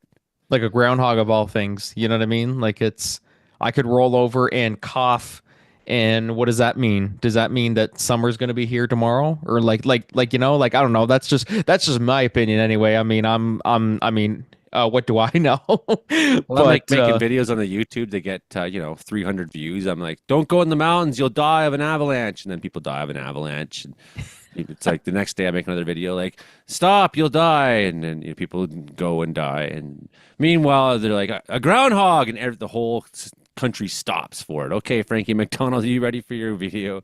Yes, I'm ready for Frankie videos. I am ready for it. I got 2 Frankie videos on the go here. Major snowstorm to hit Timmins, Ontario, and about the cyclone. Just gotta do the... Okay. This is Frankie McDonald, my own TV station live in Sydney, Nova Scotia. Major snowstorms head towards Timmins, Ontario on Wednesday, March 5th, 2025. It's going to bring 20 to 25 centimeters or so more. It's going to bring a lot of snow. Timmins, Ontario, home of the Kins and Clump podcast, where Jamie Clump, the co-host of Kins and Clump, is from. It's going to bring a lot of snow. Winds are going to be really strong. It's going to cause blown drift of snow, reducing visibility, dangerous or treacherous driving conditions. It's going to bring a lot of snow, blown snow, drifting snow, really dangerous driving conditions as well. Streets, roads, highways, and Highway 101 will be snow covered in Timmins, Ontario, and its surrounding areas. It's going to bring a lot of snow, greater Timmins, Ontario surrounding areas as well. It's going to bring big, huge snow drift, blown snow, drifting snow, reduced visibility, dangerous and treacherous driving conditions as well. People in Timmins, Ontario, be prepared. Have your winter boots ready, winter jackets ready, hats and gloves and scarf and ski pants ready. Order your pizzas and order your Chinese food. Buy case of Pepsi, buy case of Coke. Do your grocery shopping, don't wait till last minute. Do it right now. Make sure your smartphone, cell phone, laptop, tablet, search, ever 3G, 4G, 5G, and LTE ready as well. When you drive a car, take your time, drive a car, slow down, so don't get in car accidents. When you go for a walk, be very careful walking to adults and fall. Make sure your furnace and heat pumps ready. Turn on your furnace and heat pumps to keep those warm. Drink lots of green tea, white tea, red tea. Drink lots of green to keep you warm. And for extra blankets to keep you warm. So make sure your shovels, snow scoops, snowboards, snowplows, salt trucks ready as well. If you have anybody living in Timmins, Ontario, be prepared for major snowstorm on Wednesday, March 5th, 2025. Take care, stay safe. Don't get caught in major snowstorm. Stay warm and dry, be safe. This is Frankie McDonald, my own TV station live in Sydney, Nova Scotia. Tropical cyclone Alfred's now headed towards Brisbane, Queensland, Australia on Thursday, March the 6th, 2025. It's going to bring 100 plus millimeters of rain in Brisbane, Australia, and in northern New South Wales, Australia. It's going to hit Queensland, Brisbane, Queensland, Australia. It's going to bring a whole lot of rain. That's going to cause a lot of flooding. It's going to cause mudslides and landslides in Brisbane, Australia, and surrounding areas as well. The following towns in New South Wales, Australia will be affected is Lismore, Australia, Grafton, Australia, Coffs Harbour, Australia, Southwest Rocks, Australia, Port Macquarie, Australia, Forster, Australia, and Varel, Australia. Those towns will be affected by Cyclone Alfred. It's going to bring a whole lot of rain. It's going to cause so much flooding going on. It's going to cause mudslides, landslides. It's going to knock over power, bringing telephone poles down and snap telephone poles in half and snap tree branches in half. Winds are going to be really high. There'll be big waves crash on beaches, shores of Brisbane, Queensland, Australia. And the following towns will be affected is Surfers Paradise, Queensland, Australia. Miss Lismore, New South Wales, Australia. Grafton, New South Wales, Australia. Coffs Harbour, New South Wales, Australia. Southwest Rocks and Port Macquarie and Forster, New South Wales, Australia, including Newcastle, New South Wales, Australia. It's going to bring a lot of rain. Winds are going to be really strong. That's going to knock out power. People in Brisbane, Australia, be prepared. Have your rowboats ready, raincoats ready. Have your boats ready, because it's going to bring so much rain in Brisbane, Australia, surrounding areas as well. It's going to bring a whole lot of rain. Winds are going to be really strong. It's going to cause power outages, and just a make sure if your medical kits ready, emergency kits ready, flashlights, candles, crank up radio, extra batteries, generators, bottled water ready as well. Because the storm's going to last for the next few days in Brisbane, Queensland, Australia from Cyclone Alfred. It's going to bring a whole lot of rain in Brisbane, Australia, surrounding areas as well. If you have anybody living in Brisbane, Australia, be prepared for Cyclone Alfred on Thursday, March 6, 2025. Take care, stay safe. Don't get caught in Cyclone Alfred. Stay dry and be safe.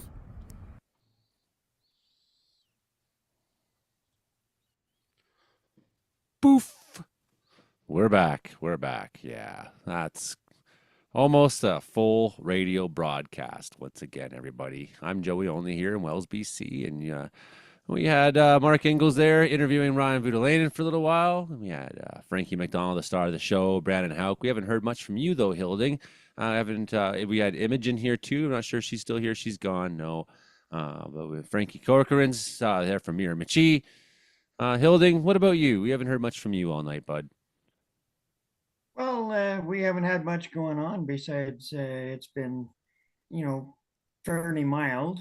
We had last week, it was actually too mild, and it actually started melting down to where we have mud. And now this week, it's been enough frost overnight that it's been holding the frost in the ground good, but it's still really mild for this time of year. Yeah. We still have enough water and enough snow out there. The cows have plenty to drink. So yeah, I mean, it's the beginning of March, and my vehicles that are usually buried until April aren't buried, and it was raining again this last bunch of days not too long ago, and rain showers overnight, different times here, and it's really about 2 weeks too early, because it's liable to kill all the hay crops from thaw, turning right to soup, and then freezing again, and it'll break up all the roots of the hay crops. So that's a little bit of a, something we have to worry about. And with this year, it might be extra danger because we've had drought for 3 years, and so I mean, we're a little bit skeptical as to what's going to happen or not, but yeah, the warmth is not always appreciated quite this much this early, but we have to take what we get. Yeah, I'm not trusting our snowpack that we have here in the mountains right now. I mean, I should. Well, I'll give you an example. All those years that I made the GTing off the roof videos, where I'm like driving the GT off the roof. Those are often at this time that I was doing that, and I got nothing on the roof. It all slid off during the rain last weekend. Yeah. And there's no GTing off the roof going on this year. This has been the first year, I think, that there's been maybe last year too. There was no GTing off the roof last year, so 2 years in a row now. But that was my bread and butter here. I used to love that kind of stuff. Anyways, we had Hank Vliestra on as well tonight. It's been a great show. Frankie, how can people find you on the internet? If you want to find me on social media, my blue sky's at Frankie McD. My formerly Twitter's at Frankie McD. My link tree is Frankie McDonald. My Facebook is Frankie McDonald. My Threads is at Frankie McD94. My Instagram is at Frankie McD94. My TikTok is FrankDo94. My Clapper is FrankDo94.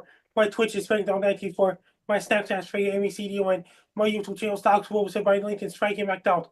Best luck to you. I'm Frankie Do. You're listening to the Comedeorological Weather Report every Thursday nights at 7 p.m. Pacific and 11 p.m. Atlantic. That's right. You've been hearing us on C4 88.7 in Prince George, CKUW 959 in Winnipeg, and CFPX 925, Kamloops, and Joey Only Caribou Weather Dude YouTube channel, of course, as well. And, you can find all of us on the internet. Ryan, you got like a place that you can find me at? Certainly, you can find me on Twitter at Ryan Voutilainen. My last name is a mouthful, but there's also a lake in Thunder Bay that's named after that same last name. I'm also on Blue Sky at YVR WX Watcher, as well as on Instagram. Also, if you are in Vancouver and the Lower Mainland, we do have our Vancouver and the Lower Mainland Facebook page, which is ran by myself with support from Mark Ingalls. So if you're in the Lower Mainland and want weather reports or want to give us yours and you're in the Lower Mainland, please join the page. We welcome you on board. There's like a bunch of that going on because like Brandon and Mark both help run Weather Watchers. You might as well become one of our moderators too. It's like eventually we're just all moderating each other's pages. We got to build this because like you're saying, it's like we can't go storm chasing down in the States anymore. So we got to build our networks up here more because now that they're shutting down all the offices, all the weather service offices, there's going to be no weather down there. So that's how they plan to stop bad weather, is to turn off the weather machine. Anyways, any last word from anybody out on the panel? This is his final minute left. This is the final minute, the final painful minute. You can do it. We got to stall for one more minute.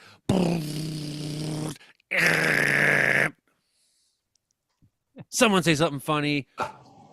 Where's the joke? There was supposed to be some jokes coming on from Brandon. I haven't heard them. That said, it's my first opportunity to actually be here live with everybody. So thank you very much. And being able to finally meet the incomparable Frankie McDonald is amazing to actually be on the show with him. So I'm really glad you came on too, after 4 years of begging you. I'm popular. No, I'm really not. But no, thank you guys for having me. It was a blast. I just like to I like to say things that aren't true because that's funny. That's what I always say. Now that I've done that to my kids for so long that I've just like continually messed with, they're like, no, Dad. They always know now, right? It's like it's a superpower I've now given my kids. They have this like BS detector where you can't fool them. Nope. Yeah, they're like, no, actually, that doesn't make sense. We're gonna use our brains here for a second, and but it's been great. Like you actually force your kids to think. If you don't talk to them in baby talk, and you actually don't give them the answers, it's amazing. That's the show.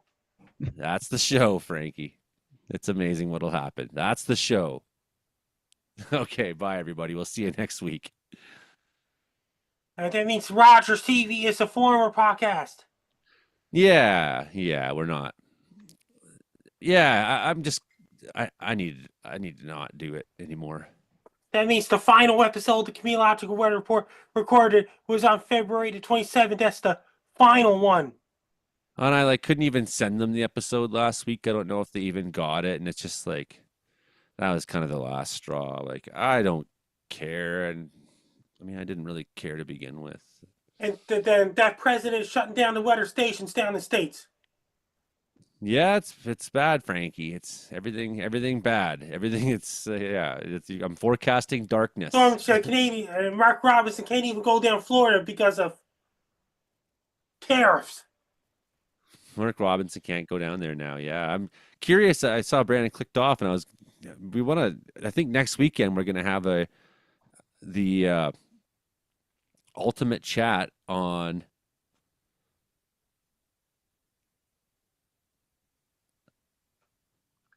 Sorry, I'm distracted. Ultimate chat. I forgot what I was gonna say. I got trying to do too many things at once. Oh yeah, the ultimate chat next week. It's gonna be like a knockdown, drag out, fisticuffs, blood, gore, you name it. When we discuss the Storm Chaser bill, we're gonna have an episode on this. I think finally. Maybe you want to be there for this, Rod. You know about the who are you interviewing? I think we're just gonna like Ourselves, fight. I guess. Ourselves. Yeah. You hinted at Mark Robinson, so I was like, you're looking it up. But no, I may be here next Thursday. We'll see. Maybe there's storms. No, all the storms are happening on the day before. So no, actually, I might be able to make it. We'll see. Yeah, so they've passed this new law in Oklahoma where it's like you have to have a license to be a storm chaser. I don't know like who gets to decide what is I what was out they're sightseeing, and this tornado just came past. you know, and what's going to be the penalty if you don't. And I think the whole thing is unnecessary and stupid and a money grab or worse. I don't know, but there's some wide range of opinions on this. I know Justin feels very strongly, and I know Mark is more on the way it's a good idea sort of side. And I'm not going to consent to that. You know, you have to have to me, it's like if you have to have a license to go storm chasing, come on. Like a lot of us wouldn't have become weather experts if we hadn't just gone out and chased. So to me, it's shooting your future crop of talent in the foot. But also anything the Republicans want is bad. It pretty much looks that way, doesn't it? Pretty much, yeah. So I think we're gonna have like the real bloody fight next week. Justin and Mark for sure are gonna go at it. Oh wait, Justin doesn't show up for this. Oh, he'll be here. Yeah, well, he's planning on it. Yeah, and we're gonna get, and some of it was pretty passionate in the group chat. Like, oh yeah, I saw that. Like, you know, it's like, well, I'm in favor of it. Well, I'm not. Well, I'll fucking kill your whole family. It was like pretty wild. Kill your goldfish. You know, it was like they're out of control. Those two. They were pretty deep in it there. Pretty deep in it. There's this cool button on the phone, and I just thought it was a mute. Oh yeah, I just muted the chat for a while. Yeah. So what do you got, Brandon, for jokes? What do I got? Oh, you want a joke? Okay, hold on. I got them written down here. All right. Where do rainbows go when they've been bad?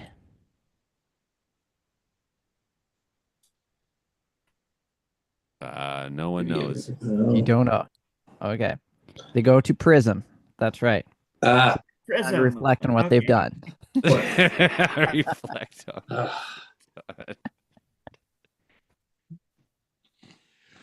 I'm sure you got this from what's his pickle up in Edmonton. This is Met Joke Monday.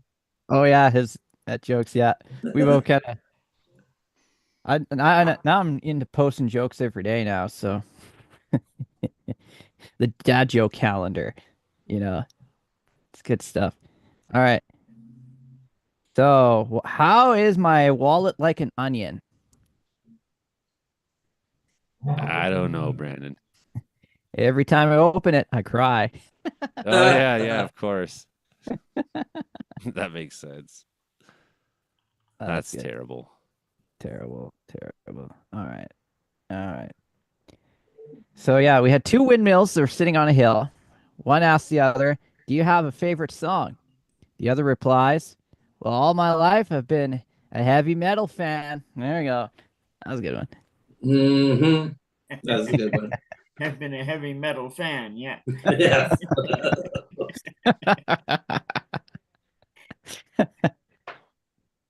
All right. We'll find one more here. There we go. Let's see. Savage. All right. Why did the Rolling Stones stop making music? They didn't. Because they got to the bottom of the hill. I don't know. They're still making music. You can't kill that guy. He's like gonna live forever. That's right. That's right. And I don't. Well, he's looking up the next joke. What's wrong with Katy Perry? Oh no, there's nothing wrong. It's just a joke. I don't mind her. Okay, good. Not punk rock enough for me. It No? A radio joke that came out this week, and I was like, oh, that's pretty good. Yeah, it's still. Remember that time? I don't know if it was like 10 years ago or something now, but Justin Bieber or somebody, he was down in some tropical island, and then he's like going on acting all cool, and then this old guy like gives him a lot of attitude and tells him he doesn't know what he's, gets up and walks off. He's like, oh, what's up with that old man? Like, that's Keith Richards. Yeah. He's like, My. yeah. Well, it's. I don't know. This part of the show went downhill faster than the avalanche video you were showing earlier. This is usually the part where we go, okay, I guess we're running out. Half the panelists just are gone instantly. They're gone. Oh yeah. It's like that makes it hard. That's why Frankie leaves right away. They're like, well, if we stick around, it's just gonna be that boring part at the end. But then when they leave, then that's why it's the boring part. It's like a self-fulfilling prophecy. There you go. But there really is a Voutilainen Lake. I mentioned this earlier before we signed off in just north of Thunder Bay. Odd that there's a lake with my last name. I never thought that would in Canada anyway. That there'd be one. Is that what it is? Is a Finnish name? Is that what it is? Yeah, it's Finnish. Ah, right on. Yeah, there's actually another name. There's another lake there called Roseball Lake, which is named after Vilho Roseball and Janne Voutilainen, who were trade unionists in the Thunder Bay area, and apparently they were both murdered back in 1929. So they named 2 lakes after them. So it happens to a lot of trade unionists, to be it Ginger Goodwin or Joe Hill or any of my heroes from back in the day that help give us the many wonderful things that we working people have to the present. One of my things I used to do, when I was performing publicly on the road and whatnot, I used to sometimes play all those old Joe Hill songs. And when I get hired by a union like the Posties and take me out to Nova Scotia to some conference or whatever and sing all the old classic industrial workers of the world songs, and still love all those songs. Still love it. And I think that those songs are going to need a big time comeback. There you go. And last but not least, I managed to have my whole dinner during the show without anybody noticing. That is pretty good. That is pretty good. I think like the second episode that Frankie and I ever made, I just thought I was going to eat a giant burger during the episode. And I did. And it was just like randomly out of the once in a while, I'd be like just talking to him, be like, blah, blah, blah, blah. And it was like, yeah, super massive burger. I thought that would be like a thing that I would just do on the show from now on. But 182 episodes later, I haven't eaten on a show night since. That's not true though. I did eat tonight, Hilding. I ate tonight. Oh yeah. I'm expecting company again. So food is important. I need to eat ahead of time tonight. I was going to ask you, Joey, are you going to be going to you're not going to be going to Ignite the Arts then, are you? It turns out I'm going to go. You are? Yeah, I'm going to announce it, I think, tomorrow. Okay, good. Because I'm planning to go, but they didn't manage to put me on the roster besides to do a saw playoff in the Bluegrass Jam again, which I did last time. So I'm not sure exactly what all is happening yet, but and it sounds like the disturbing character that I didn't want to share space with is not going to go. Oh well, that's nice. Yeah, you know all I about don't it. really appreciate that band anyway. So I'm going to announce that my first legitimate public concert in years. Oh, wow. And I sound and feel good. I mean, listen to that bass voice. Is this guy ready for country music or what? Oh, yeah, I still got it. I got a couple songs I'd like to collaborate with you on sometime, but this might not be the right time. We'll see. Just gonna have to come hang out in Wells for a couple days. Yeah, I got to do that sometime. Just coming before down. there's like a million calves being born and you're like elbows deep. Yeah. Yeah. You might have to make that trip to Penticton count. I'm actually considering doing a punk rock set on Smithers Music Fest rather than just a country set this year. Oh, that's the spirit. That's what the Midsummer Festival needs. Yeah. Well, Yeah, they've they're been always like, playing- they're a good example of that kind of festival that, you know, folk music. Yeah. Here's songs about flowers. Yeah. You know, it's like I always kind of got that impression from Midsummer Festival. It's sort Yeah. of that folk crowd. Well, the last 2 years, they've had some pretty good rockin' bands, a couple of them. They Have had they? Corwin Fox come up and do a rock and roll set, if you can imagine that. What do you mean? Can I imagine that? That's what Corwin started doing. I knew Corwin before he, I mean, it's been so many any of years you. since he did it. Nobody expected him to do it again, and he comes up and he did it. He had this band in Hamilton back in the day that was like fucking really good. And I mean Yeah. like 25, 30 years ago or something now. Like, Yeah. Yeah. It's just you that know, he's back been when we away were for so cool, long. all He's of been us old doing, guys. kids stuff and things all these years, and nobody expected him to be doing that. And then he pulled it off pretty good. I got one of his albums here, and it's not like it doesn't say his name on it. It's like a different band he was in from like 2002, and it had this great song where he's like, just the catch is like, dum dum dum dum. The way he sings it, just this nice smooth voice, and he just says dum dum dum dum, and it says it such a nice, gentle way, and this rocking song, and Corwin Fox, he's a beauty. Oh, I love it. Yeah. Yeah. Yeah. The strangest thing that happened was like he was up on stage and this girl who was high on something comes stumbling out of the crowd and goes stumbling into me, and I caught her so she didn't fall over. And then she goes and crawls up on stage, and she was wearing nothing but this big jack shirt. She opens it up in front of all the guys on the stage.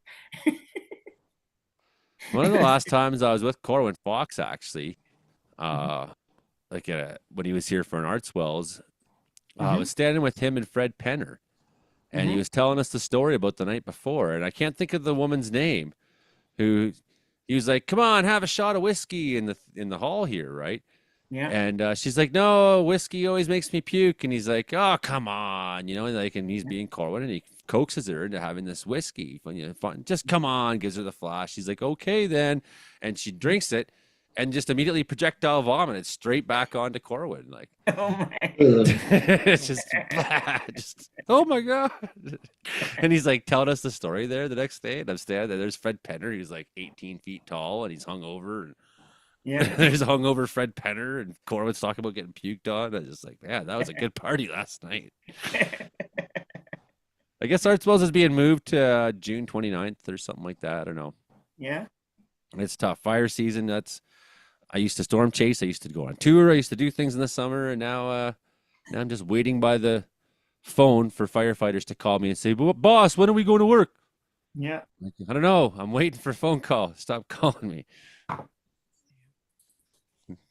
Yeah. Hopefully, it doesn't start early this year. I need it too. I'm a matter of $100. I'm down to a couple $100 in my account right now. Like, I need a good April start somewhere. It can rain for a few weeks after that, but just a brief moment, and then bring back the rain. I need 14 bank days so that I can, just coast for 2 months longer. There you go. Yeah, there's a couple jobs I guess coming up I could do, but we'll see. It's just this time of year is always painful for us here in Wells. There's no work. Nothing to do right now. There's not gonna be. The one time EI called me like years ago. I'm not on EI this winter. Years ago though, most years I've been on, they called me like, so we haven't heard that you're looking for work, and I said, yeah, I'm not. You don't need to worry about working for work and break, huh? Like, you're not supposed to say that. And I was like, it's the end of February. Like, I'm not gonna go get a job at the gas station in Quesnel for 2 months. No. And risk driving in this miserable highway every day back and forth for minimum wage. Like, no, I'm not doing that. I got a job soon when things are on fire. Yeah. But you have to. No, I don't. It's like, yeah, no, you're not supposed to say that. I was like, I know. Well, now we But I have just to. did. Yeah, now we have to investigate you. Like, no, you don't. I just told you the way it is. And then so finally, they're like, well, if you go to this resume writing course at Cornell, I'm like, why do I need to do that? I have a job. But I went and did it anyways. And then you're like sitting in this resume course in the BC service office with people who are like, picking their nose and eating it, and like, how do I spell my name? Yeah. God, here I am for the resume course. What does it say on your? So this is where you put the part about education. What does it say for you? Yeah, university. And now I'm here. Thanks. Yeah.